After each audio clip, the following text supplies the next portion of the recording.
초고령 사회 기획보도 오늘부터 사흘간 전해드립니다. 출산율이 떨어지면 노인 비율이 늘어나기도 해서 출산율과 고령화는 밀접한 관련이 있습니다.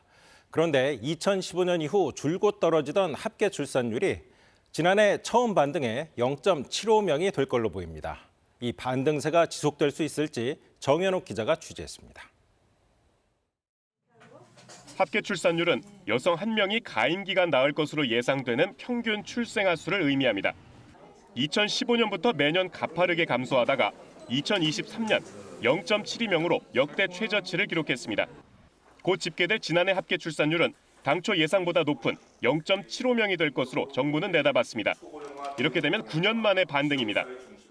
1월부터 11월까지 누적 출생아 수도 전년보다 3% 높아 이제 9년 만에 출생아 수 반등은 확실시되고 있습니다. 최근 정부가 발표한 지난해 주민등록상 출생아 수도 24만 2천여 명으로 1년 전보다 7천여 명 늘었습니다.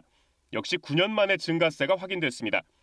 인구 절벽의 위기에서 각 지자체가 출산 지원책을 펴는 데다 특히 코로나가 시작된 2020년부터 줄던 혼인 건수가 2023년 늘기 시작했습니다. 지난해에도 이 추세는 이어졌을 것으로 추산됩니다.